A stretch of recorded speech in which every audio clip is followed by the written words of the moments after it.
Hey everyone, welcome back to another episode of the Easy Conversations podcast, a podcast about having easy conversations. I'm your host, Furkan Dandia. In this week's episode, I'm excited to welcome Dr. Natashia Robbins. Natashia is a licensed marriage and family therapist and coach. She obtained her master's and PhD from Purdue University and completed a postdoctoral fellowship at the University of Michigan Medical Center. Natashia's research and clinical experience over 16 years has centered around attachment and nervous system regulation. In recent years, her focus has broadened to include somatic attachment therapy and internal family systems frameworks. She is also a trained yoga instructor and breathwork facilitator. Natashia currently owns a private practice where she provides therapy and coaching services for clients in office and virtually online. In this episode, Natashia and I discuss purpose and why it is crucial to living our lives with purpose. We discuss how it can take us forever to lean into our purpose, and sometimes our limiting beliefs and doubts prevent us from pursuing what we are meant to do. Natashia also talks about the recent and sudden passing of her husband and how that further emphasized her belief in herself and her purpose in life. Please check out all the ways you can find Natashia on social media and online in the show notes, and also check out her free mini course. If at the end of the episode you can leave a 5-star review, I would truly appreciate it.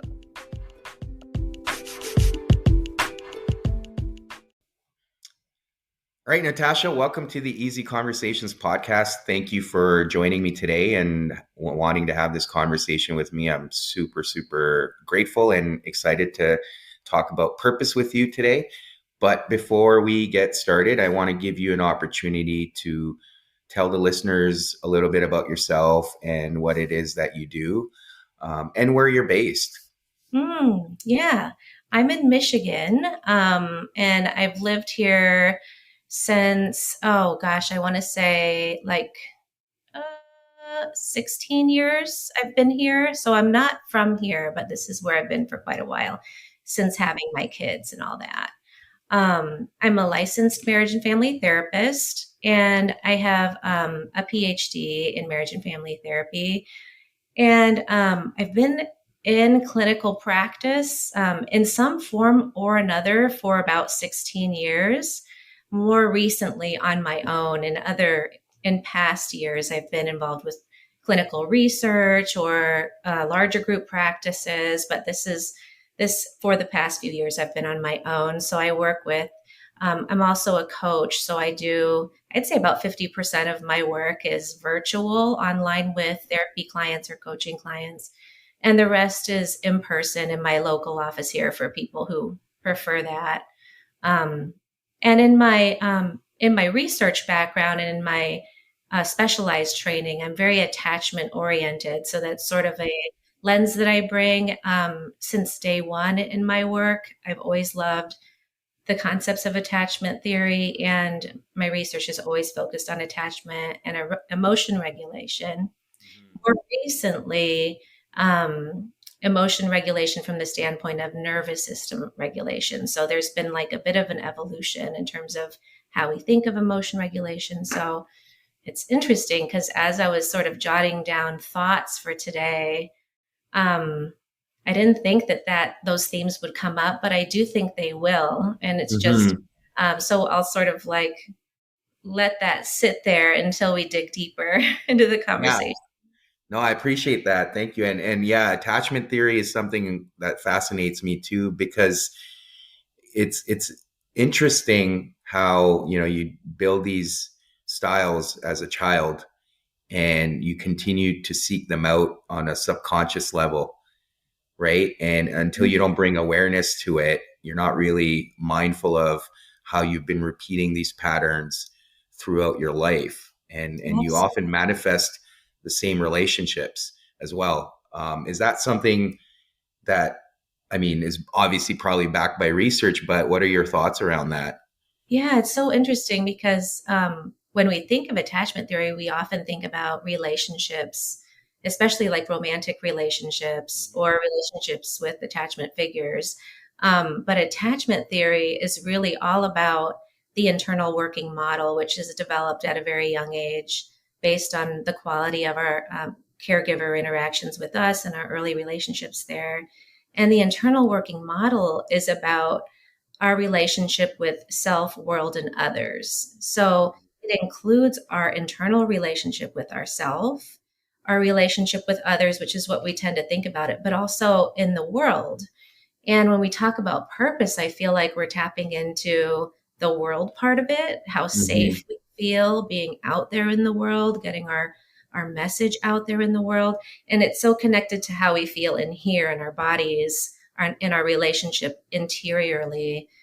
So it's just really powerful as a lens to Hmm. bring to purpose, I feel like. And it's not one that you normally think of when it comes to purpose. So that's what I thought was really intriguing as I was just sort of reflecting on what we would be talking about today. Hmm. Yeah, that's such a cool perspective because I haven't really bridged the two in terms Mhm. of purpose and attachment. So that's very interesting. Yeah. Um, excuse me. And the other thing I'm often fascinated by is like, if you're pursuing a PhD in something, that means you're really passionate about it. So Mhm. for you to like seek out a PhD in, you said family therapy and couples and Marriage, family yeah, marriage. marriage and family therapy. And oftentimes people think that means I only MFTs only work with couples or families, but we do most of our work is individual. It's just that we bring a systemic lens to the individual work, like a really broad lens, sort of paying attention to all the dynamics in a system. And so even when we're working with someone individually, it's like what's happening in their broader world and what are the relationships like that they're just a part of that influence them. So it's kind of a lens in and of itself. Yeah. Different Yeah. from psychology. It's a little different from like a very individually focused lens. Um, and I was really passionate about, I've been really passionate about that broader lens for sure. And when you reached out to me, one of the things that you talked about wanting to tap into is my husband's recent passing. And so that's just an example of how like broader context really does matter. It really Yeah. matters in terms of where people are and in their whole ecosystem. Hmm. Hmm. Yeah. Yeah. And I think to your point, often those broader systems shape who we are as individuals. And I don't think, well, and when I say we, the general we don't put a lot of emphasis on that, right? Like I think for me, part of my journey, especially over the last couple of years, has been to dig deeper and often look at it from a broader perspective, right? Where are these patterns coming from? Where are the beliefs coming from? Why are there certain things that I'm attached to? So it does, give us a lot of information often that we don't necessarily put a lot of focus on. Yeah.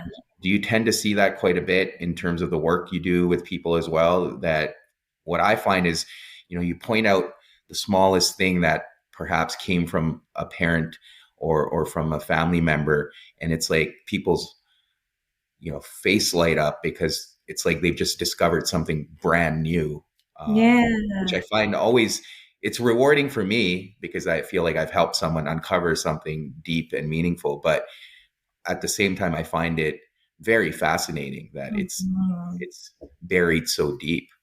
Yeah, one of the things I love to do, whether individually or as a couple, with couples, this is really powerful because you have a witness, you have someone by your side to witness your story. So I'll work with like sort of exploring the story, early life experiences of one person, and then the other if it's a couple. But while I'm focused on the one, the other person is just sort of bearing witness to the whole thing. And they're hearing some things that they may have never known about the other person's early life experiences. And so it's so interesting from that standpoint to sort of explore what early life relationships were like with caregivers and then pull it into the present day and show how it really is connected to the interactions between these two humans in front of me. And something that I love to do is at the beginning of each session, like check in on what's happening in the present day. What did you carry in on your heart today that you want to make sure and talk about? And oftentimes it's something like, oh, we just got in a really big fight. Or if I'm working with someone individually, it's like, oh, this thing just happened with my mom or whatever. And we talk through it. But then at some point in the session, like my goal, if it feels safe, is to take a deeper dive and explore earlier life and use that as a context to show here's the early root systems of what you were just talking about. Like you literally just came in with this on your heart.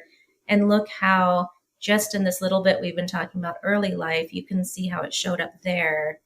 And now we can go mining and pull those nuggets and those gems into the present day and take some learnings with us.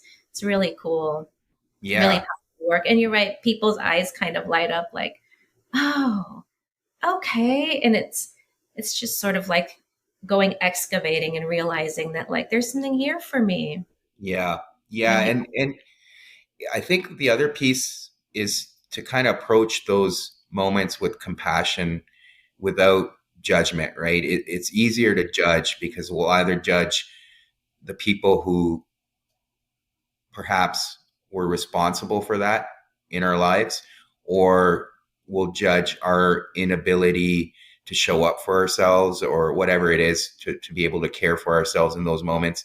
So I think what I found is when we're able to detach from that and just accept it for what it is, that it was meant to happen for whatever reason. We may not see it, we may see it, but it allows us to have some compassion for ourselves or Mhm. other people too, which I think makes it a lot easier to deal with, perhaps. I don't know for sure, but I think for me, that's been the case, is just having that compassion rather than trying to judge it or being hard Mhm. on myself. It's so true. At some point in the discussion, there's always this moment where I pause and say, like, let me be clear, like, this is no judgment of your parents, because really and truly, most of the time, parents are doing the best that they can. And sometimes I'm saying this because I can tell there's this sense of guilt I'm picking up from the other person that part of them is like, ah, but I had a great childhood. They really struggle with digesting this information. So we sort of stop and I try to remind them that, like, this is no shame here. Like, we are all human. I guarantee my kids will be in therapy someday talking about their experiences with me. Like, we are just not robots. Right. We're unable to fulfill every need, right? Yeah. So it's all okay from the standpoint of we do our best with what we got, and then we start the healing journey, or we start showing up for ourselves from the inside out to provide the gap, like the gap between what we were able to get and what we needed. And so now it's like, okay, I got this and I needed this, but there's a gap in between. And now how can I bridge that gap by showing up for myself in a whole new way? And this is when like the reparenting process can be really powerful, learning how to really deeply um, hold yourself in a loving and authentic place. And that's where, to me, that's so connected to purpose and some of the struggles that I've personally have had multiple times in my history. Um, like really standing in my power when it comes to purpose. Mhm. Um, if it's okay, I'll kind of bring in the story about my husband here because it Yeah. does really dovetail in.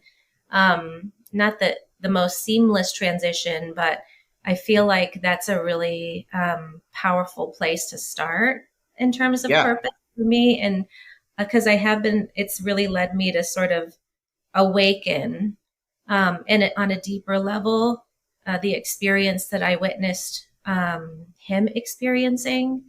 So this past August will be 1 year since he passed away. So it's fairly recent still. And we found out that he had cancer 1 month before he passed away. So we did not have this long drawn out experience of illness or, prior to that 1 month marker, he was, um, he's just this larger than life kind of guy, 6'3", super strong. He's the guy who you'd call to help you move into a new place, like Mhm. riding his Peloton. He was active. He was not sickly in any way. Like there was no sort of warning sign.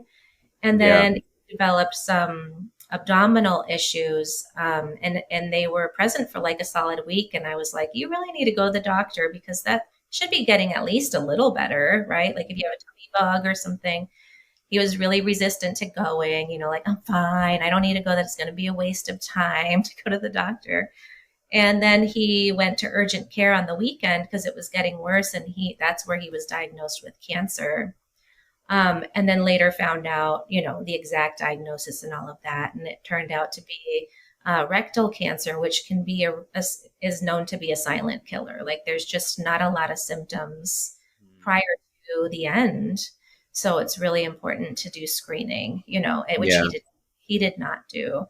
So, so he started with chemo and as soon as we can. And after his first round of chemo, he started to develop really sharp abdominal pains, enough to need to go to ER. So he went to ER by ambulance, and there he found out that he had experienced a rupture in his intestine and his what's it called? Um, Basically, a tearing of the lining, and was sort of leaking out into the gut. And at the time, I think we were still really like, okay, what do we do next? That's kind of where we were at. And in that ER visit, we were basically informed that he would probably have 24 to 48 hours before he died from sepsis because it was such a big tear. So to go from, like, okay, you have cancer, we're committed to this long-term journey of fighting cancer, to we have 24 to 48 hours was just this huge shock to our systems and to our worldview and to everything. Really, like, it's incomprehensible even to try and explain what that experience was like. But as a witness to him, because I experienced this as a personal trauma to me, of course, too, because I'm trying to digest losing a life partner who I've been with since I was 17. And Yeah. I'm not young, so my experience, but witnessing his experience and really, like, because I'm very empathically oriented, like I was really tuned into how is he digesting this news? Like, how does he wrap his mind around the fact that this is the end, and whatever he had hoped to accomplish or do or be, like, this is there's no more opportunity to do that. There was this moment for me of and really this is what haunts me today is how did that feel? How did that feel in those 24 to 48 hours, knowing that? And with the amount of pain he was in, he didn't talk about it. It wasn't really something that we dove into, but it's something that my mind circles back to a lot. Like, what was that like for him? How devastating, and how I couldn't even imagine, as most of us probably can't, like how horrible it would be to realize that all these unrealized aspects of our lives, essentially. And I know that he had a lot he wanted to do that Yeah. he didn't get a chance to do. So, really, like in his work, he was at probably in his personal prime, and really had so many things he wanted to be doing. Not to mention, unrealized aspects of relationships and all of that. But we're talking more about, like, I think with the work purpose, like, what we are putting out into the world. And I know that seeing him go through that really, like, rocked my world personally from the standpoint of purpose. It really had me questioning, like, am I making the best use of the time that I have here? And what's getting in the way? Because I know there are things getting in the way Yeah. of making the best use of the time I have here. So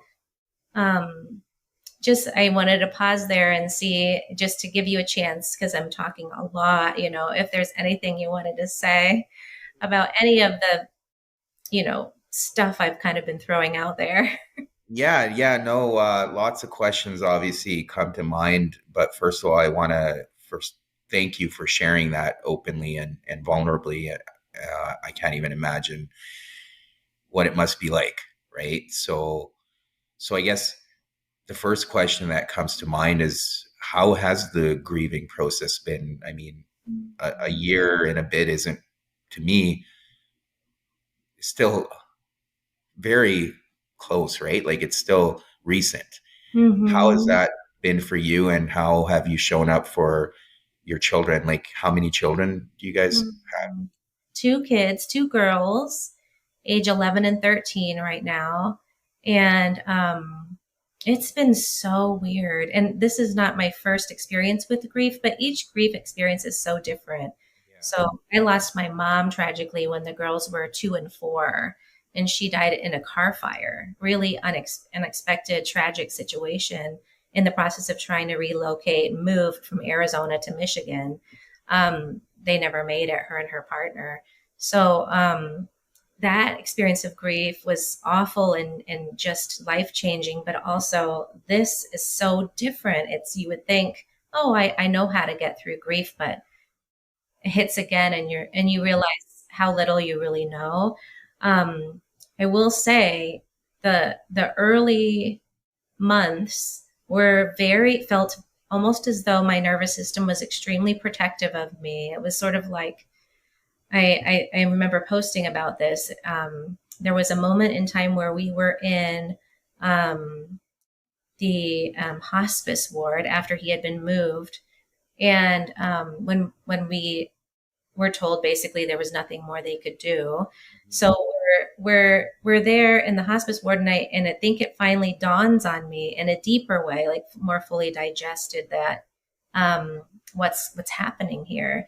And at that moment, I could feel almost like this heavy blanket being pulled over my experience, like you don't have to feel all of this right now. And I remember fighting it, like I want to experience all of this. I want to be fully Yeah.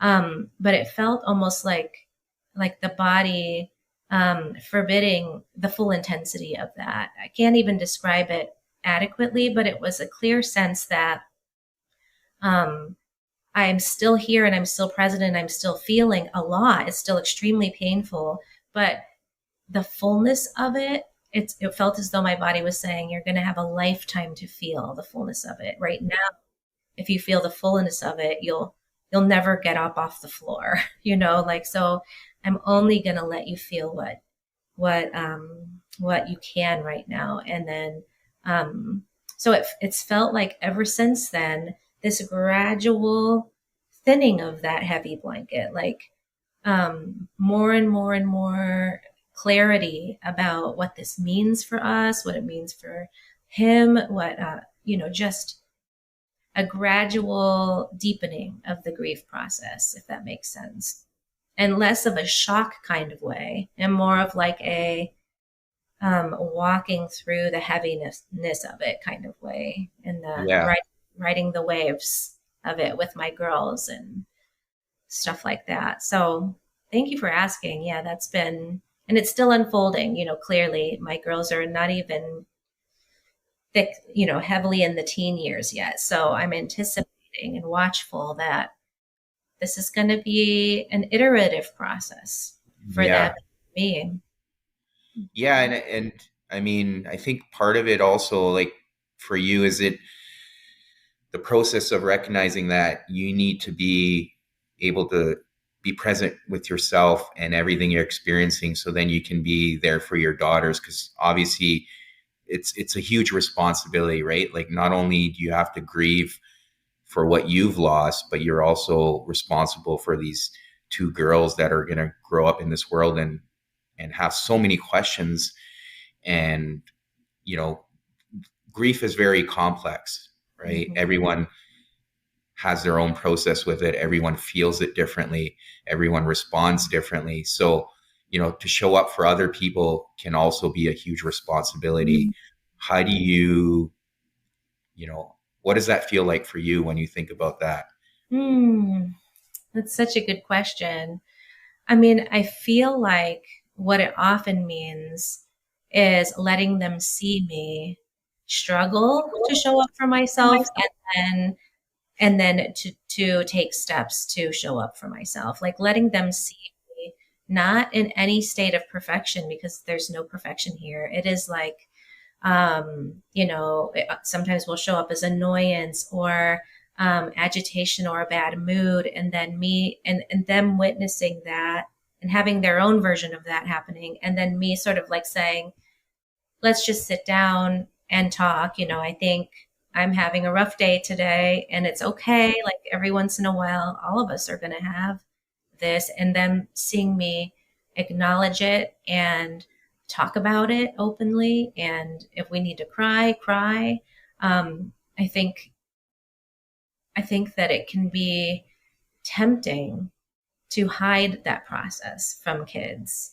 And we don't want to flood them and overwhelm them either. So there is this sense of like, I want to grant you permission to see me in the struggle, and also to not make you feel responsible to hold it together because I'm falling apart. So like this balance between sort of witnessing each other, and yet me still being able to hold um, safe parental space for them, you Yeah. know, if that makes any sense. Yes, it does. It does. I think it's being able to show your children that you're also going through that human experience and you're Mhm. figuring it out. So then I think it's important for them to recognize that you don't have it mastered.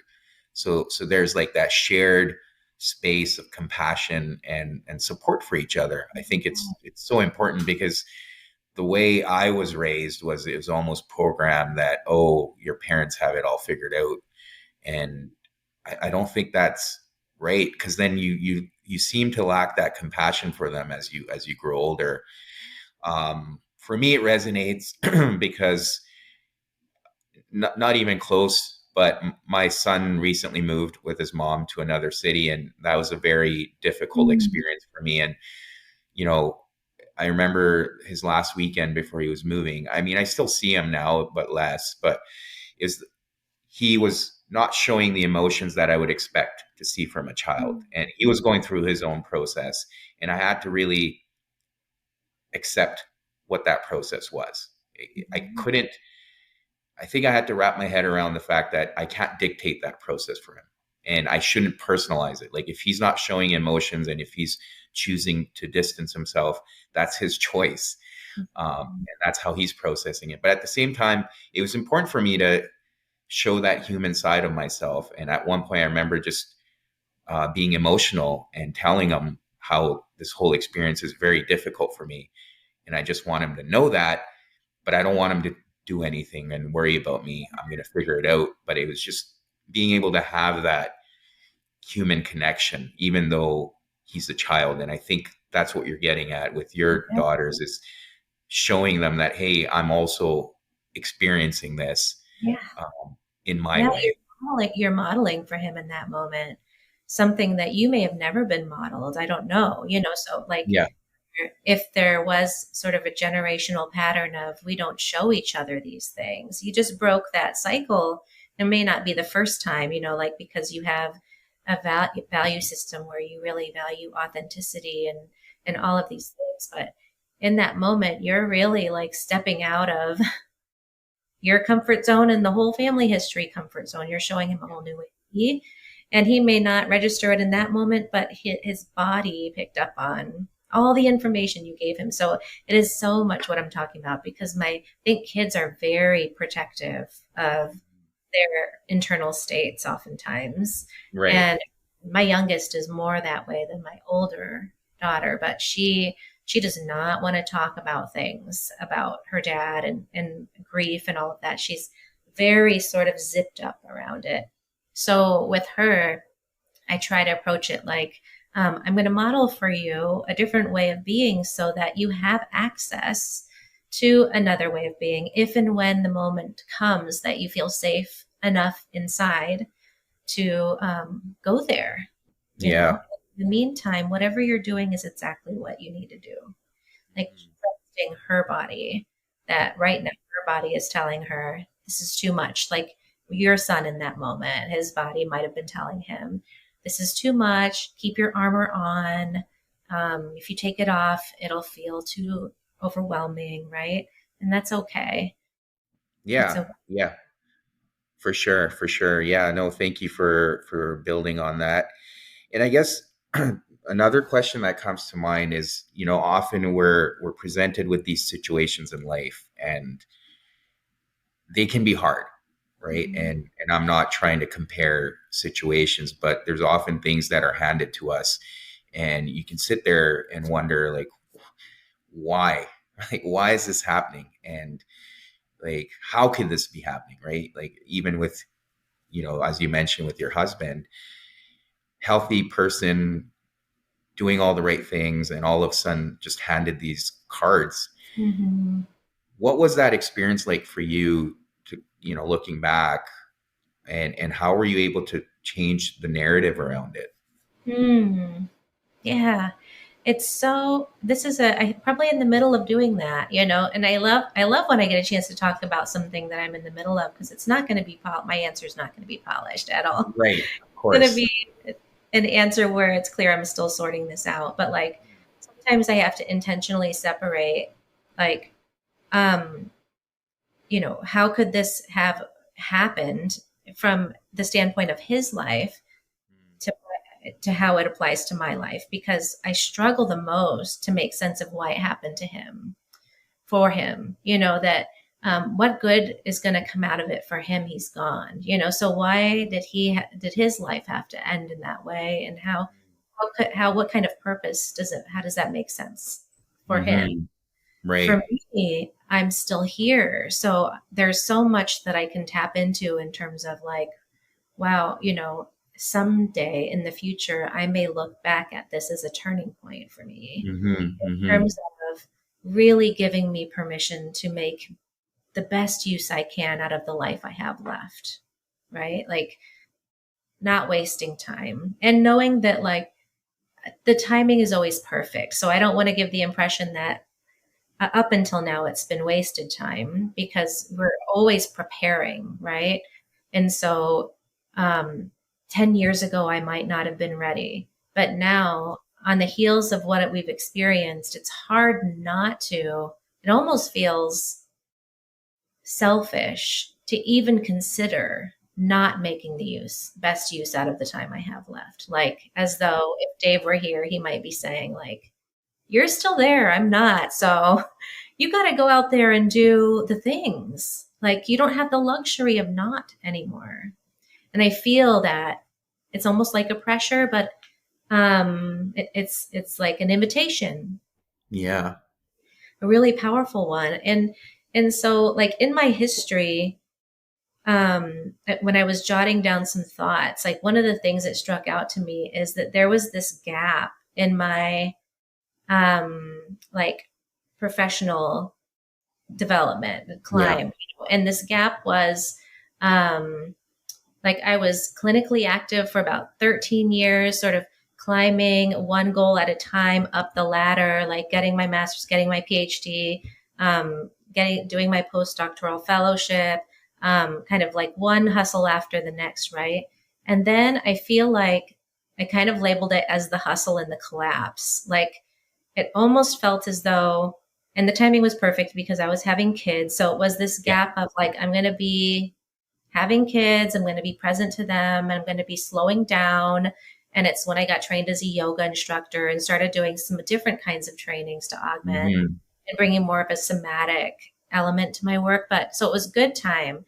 But I describe it as the collapse because my mom passed away during that time. And, and somewhere in that process, I feel like the hustle that I had had up to then no longer applied. And in hindsight, it's almost as though, because the hustle up to that point was all about getting other people to value me. So proving my worth, all of that stuff, right? And then my mom passes away and I'm having girls, little girls, right? There's just this awareness setting in at that time where it's like, I don't want to hustle for Mm-hmm. anymore. Mm-hmm. I don't. And what it led me to do is sort of like lose my hustle for a while. And that's why I say sort of the collapse. I was also grieving with my mom's passing, but there was a sense for me, and I was learning a lot of somatic tools. So I was finding my authentic center, and I was like, how is it that I've never really tapped into this place? And I've been making all these decisions, without having access to my center. Like, what in the world? How could I have done that? And Yeah. so it was this pause for me in terms of like, what do I do now? I don't have that hustle anymore. It was all outside of me. It was all based on earning the approval of others. And now that doesn't really resonate anymore when I'm in my center. So it took me a while to sort of land in a place of finding a new motivation source that was not hustle for worth, that was something more authentic, more inside of me, and that still had drive, because I think once you get rid of the hustle for worth, sometimes the fuel that drives us is like gone. And it's like, well, why do anything then? Right? Like, I don't need your approval, their approval. So, like, I might as well just do the day to day with my kids, right? Which is all beautiful enough, right? And you can be really fulfilled doing that stuff. But Yeah. I felt a tug for a broader purpose, and I couldn't really find the motivation for it yet. So this process was building in me of replacing that old fuel with a new kind of fuel. And then Dave's passing just sort of like feels like, and I'm in the middle of it, it feels like jet fuel being added to that. It's like, oh, I get it now. Like, it's not about hustling for worth. It's about, helping as many people as I can while I'm here. I used to, up to then, really hold on to the knowledge that I had. And now I'm like, give it all away. Like, get it out there as much as I can without any sense that like I need to be getting a bunch of likes in reply for what I post, or Right. really just sort of like, what if I were to pass away and all the things that I've spent my whole life learning are just stuck in here? Mm. And my girls can't benefit from it. Nobody else can. So at this point, it feels very much like this more deeply rooted place in my purpose that is still unfolding. Yeah. I'm not there yet, but I can feel it kicking in. Does that resonate or make sense? Yeah, I mean, everything you said resonates, and obviously we all go through different journeys. But I agree. There was a period of my life, and I've shared that as well on this podcast and other forums. But same thing where I was just living someone else's life, that Mhm. or a life that someone else had kind of written for me, and it didn't feel authentic or in alignment with who I was. And it was a constant battle until I came to a point where I'm like, this doesn't feel right. It doesn't. Mhm. And, I had certain realizations that this is not who I want to be for another 40 years or Mhm. 50 years, whatever it is. And I think it was recognizing that we all have a unique gift in this world, and we have a purpose and we have a limited time to share it. And sometimes you can act as a catalyst for someone else, or you have to put whatever that is within you to and share it with this world, as you've mentioned here. Yeah. So yeah, a lot of it resonates, and that gift is essentially our purpose. And Mhm. when we tap into it, and to your point, it evolves, right? Once we start stepping into that pull and follow whatever direction we're being taken in. And sometimes there are things that happen that we can't understand, right? Losing people or certain circumstances where you're like, this doesn't make sense, but I'm just going to lean into it and Mhm. surrender to the fact that this is taking me somewhere. And obviously it's very hard in the moment to accept all that and just believe in something beyond you. But I think that's where, yeah, I think that's where the most freedom comes from. Just, Mhm. yeah. Yeah, love that. I mean, one of the things I think about sometimes is like, why, from the standpoint of like, why did this happen? Why did my two primary attachment figures have to be taken too soon? My earliest attachment figure and my adult attachment figure. And how does one continue on when their attachment figures are gone? And what meaning can come of that? And one of the things that comes to me a lot is I'm being shown a way to become my own attachment figure from the inside out, from the standpoint of um, reparenting. So, like bringing my own inner parent to myself and really learning how to tap into the sense of security I would get with my mom when I were younger and I would get with Dave. And now being able to create it within me, between me and me.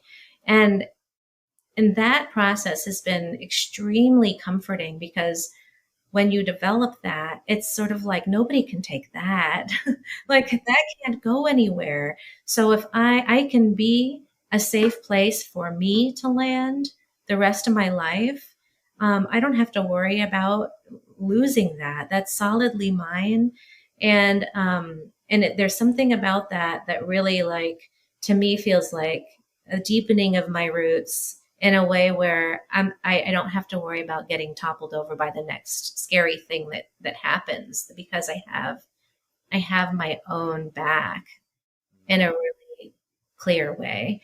And so that's where the attachment piece comes from for me, because I feel like once you can internalize that process, you can go out into the world and feel much more. When we were talking about how self, world, and others, and how purpose has so much to do with the world part of it, that, and this is what I'm still learning, is that like I feel more clear in my voice in the world with this inside of me than I ever have when it was in someone else. And I'm not trying to take away the the importance of co-regulation and attachment relationships and relationships in general. They're essential. We need them. But there are certain things that we have to face alone. Like really, there are certain things in life where, like, even when you just go to bed at night and you close your eyes, it's you in your own body, right? Like at the end of the day, it's you with you. And so knowing how to really hold yourself in a safe place there is game changer to me. It's really powerful, but something that I'm still really like coming to understand. Yeah, yeah, and that's so powerful. I think for me, I came to that realization. Well, and I think, as you can appreciate, a lot of it evolves over time. We continue to learn new things, and I kind of got that appreciation, like I mentioned, when I was going through that whole process of accepting my son moving away. And I think for me, I realized that we're all here on our own individual journeys. Yes, we have relationships and we have responsibility for other people, especially our children, and there's that attachment, as you mentioned. But at the end of the day, we're all here individually. And I kind of started taking a step back and looking at, well, my son's here and he's going to have his own journey, and maybe my role in his journey is limited for this season, and maybe it will become more prominent in the future, or maybe not. But I just need to kind of into it and accept whatever comes my way, but also show up for myself and have that attachment for myself. So when he needs more of me, I'm present, right? And I'm able to offer him more. But at the same time, I need to focus on my own journey in life and try to do the most I can with it. In some ways, you may be giving him access to more of you in this process because you're learning so much how to show up more fully for yourself, which at the end of the day means that in the future, you'll have more of you to give to him, more authentic you, more grounded you, more, deeply aligned version of you. Like, what an incredible gift, right? That if you didn't take this time to do the interior work, you wouldn't be able to give that to him. So it's really powerful. Yeah. And I think, to your point, we often I think what happens is we often make that work conditional on life circumstances or outcomes. And what I find is often we go through these situations in life, and they're a reminder, if we choose to look at it that way, right, is that it's not conditional. It is unconditional love for ourselves and healing and whatever you want to call it. It's never ending, and you must Mm. give it to yourself. And sometimes the universe will give you signals, and they get louder and louder if you don't listen to them. So Mhm. I think it's very important. But just to kind of shift a little bit, so in terms of purpose, what did you have any conversations with your husband around, how to live your purpose and how to like kind of Mm. keep his legacy Mm. going, in terms, and what do you think he would, if he were here, like what would he want to see from you? Mm. This is so interesting. Like, so we had such a short amount of time, and he was in so much pain, and really it became very painful for him to talk. So um, there wasn't a really like a lot of opportunity to do a heavy conversations about everything, but we did talk about a lot. And he was hospitalized a couple times prior to that, and we had, when we did not know he was passing away, we knew we were battling cancer, where we had a lot of heart to hearts, not from the standpoint of him knowing that he's going to be dying soon, because we didn't know yet, um, but a heart to heart that we did have. And this is sort of like a little bit of a more personal share. So like, and we were together a very long time. I mean, we met in 1991. I was 17, and right after high school, we had joined the military, and we were both in the military together. And so if you do the math, that's a lot of time together, Yeah, yeah, Um, so we grew up together, and at times he could be a little bit hard on me. Like so much of my relationship with him over the years was trying to earn his approval, mm, like hustling for his validation, and like, tell me I'm doing a good job. Like, really, everything that he would say to me or about me, I just took to heart so deeply. mm, And so, at some point in time, when he was hospitalized, he was having some very intentional conversations with me, um, that felt really deeply meaningful and healing. And one of them was him saying, I know I've been hard on you, and I'm so sorry. And it was just this permission. It felt to me like for the first time, he was giving me permission to be, just really and truly me, to not need to earn anything. I didn't even know I needed to hear that from him, but him saying that to me was like, oh my gosh, thank you so much for the validation that I'm enough. I'm enough, right? Really, at the heart of it. And so I take that with me. That's the closest that I can come to answering your question, is that yeah, conversation where um I hate to say I needed him to tell me that I was enough, but I kind of did. He was my primary attachment figure. I kind of needed to hear from him. Um, you're good. mhm, As you are. You don't need to change anything. You're yeah, good. You're enough. And something about that was like, it just unleashed a lot of mhm, pent up fear, doubt. And I go back in my mind to that conversation when I have doubt now. And when I struggle to find my worth, I remember um, that moment and how powerful it felt to me, because I don't want to lose it. It feels really. mm. Yeah, and that's such a beautiful answer. I mean, and the way I look at it is often good or bad, certain people are sent into our lives to for a purpose as well. And I think, we can choose to receive that message however we want, but there's always a powerful message behind it. Whether I like to say people come into our lives for a season, for years, whatever their role is, they're serving a purpose. And for you to share that, that's powerful, because Mhm. I think for you to internalize that now moving forward is so crucial for you to Mhm. even be able to live your purpose. Mhm. Absolutely. And there's almost a little bit of shame that I feel like acknowledging that I needed to get that from someone else, that I couldn't, not that I couldn't have tapped into it myself, but that we are relational beings.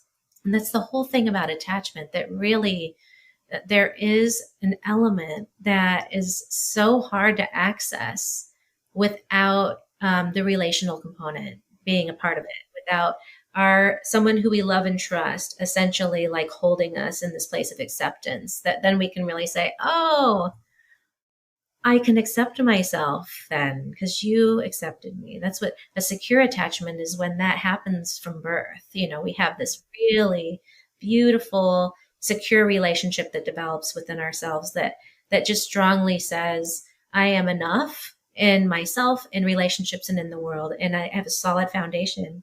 That's secure attachment. But what we don't talk a lot about is that even though many of us aren't born with secure attachments, there's a category called earned secure, where you essentially just spend your life building that security from the inside based on new relationships that you have with other people, and also new relationships that you build within yourself. And the earned secure journey is a really powerful one. And it's the one that a lot of us are on. It's like, and in that moment, he gave me a key piece of my earned secure journey, that I needed from him, I think. Yeah, that's so important. And I agree with you. The earned secure attachment, as much as it feels daunting, and often, when we're struggling with attachment, we're wishing that, oh, why can't things just be easier, or just the way we want them to be, or receive the things we need. But when we're able to unlock, like, as you mentioned, the little pieces here and there, and put the whole puzzle together, you kind of look back, and first of all, you're so in awe of the whole process, and so grateful, because you needed to go through certain paths to get there. And I don't want to minimize anyone's experience, but it is a powerful process. Hmm.